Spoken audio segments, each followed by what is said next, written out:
एक औरत तेज बारिश में बचाव का इंतजार कर रही थी, तभी अचानक उसके पीछे एक बड़ा छाता आ गया। जब उसने मुड़कर देखा तो वह यह देखकर चौंक गई कि वह आदमी उसका एक्स बॉयफ्रेंड था, जो हमेशा उसके साथ मुश्किल में रहता था।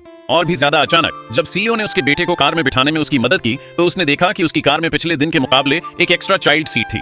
पता चला कि वे यूनिवर्सिटी के दिनों से ही एक दूसरे से बहुत प्यार करने वाले कपल थे और ग्रेजुएशन के बाद शादी करने का वादा किया था। लेकिन ग्रेजुएशन के दिन जब उस आदमी ने औरत को प्रपोज किया तो उसने एक तरफा उससे ब्रेकअप कर लिया। उनकी खूबसूरत लव स्टोरी अचानक खत्म हो गई। वह आदमी एक मल्टी बिलियनियर सीईओ बन गया। पलक झपकते ही 5 साल बीत गए और औरत बिजनेस के लिए औरत भी दावत में शामिल हुई।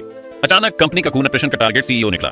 उसे दोबारा देखने पर सीईओ के पहले शब्द थे, माफ कीजिए मिस ली, क्या आपकी शादी किसी अमीर परिवार में हुई है? लड़की को सीईओ की बातों में गुस्सा महसूस हो गया था, इसलिए उसने बहाना बनाया और जल्दी से वहां से चली गई।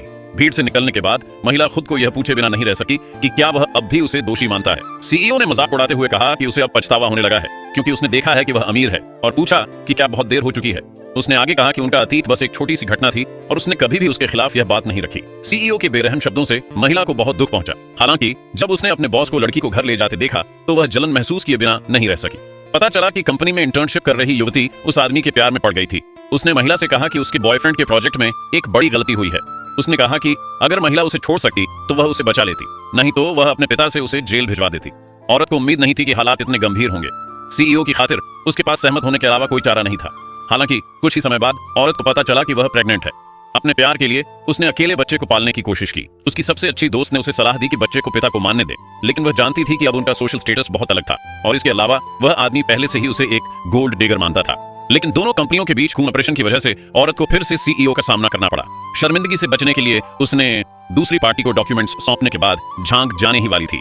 सीईओ को आवाज दिए बिना उसने उसे रोक दिया। जैसे ही उसके विचार तेजी से बढ़ रहे थे, सीईओ ने उससे उसके बॉस प्रेसिडेंट जी के साथ उसके रिश्ते के बारे में पूछा और उसे सलाह दी कि अगर वह सोशल सीढ़ी चढ़ना चाहती है तो उसे सही इंसान चुनना चाहिए।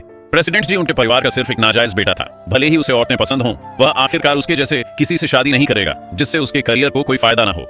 अचानक सीईओ ने फिर बिना किसी वजह के काम का जिक्र किया उससे पूछा। औरत ने सबमिट किए गए प्रपोजल को डिटेल में समझाया। कहा कि वह बस एक मामूली सेक्रेटरी है और उसे चिंता थी कि अगर उसने इसे ठीक से नहीं समझाया तो प्रेसिडेंट समझ नहीं पाएंगे। लेकिन प्रेसिडेंट को प्रपोजल में कोई दिलचस्पी नहीं थी। वह बस नहीं चाहते थे कि वह आसानी से चली जाए। बेमन से औरत ने प्रपोजल जोर से पढ़ा। हालांकि प्रेसिडेंट का मन उनके साथ बिताए समय की मीठी यादों से भरा था और वह उनके ब्रेकअप के बेरहम सीन को याद किए बिना नहीं रह सके। औरत अपने अनप्रेडिक्टेबल एक्स बॉयफ्रेंड को देखकर बिल्कुल चुप हो गई।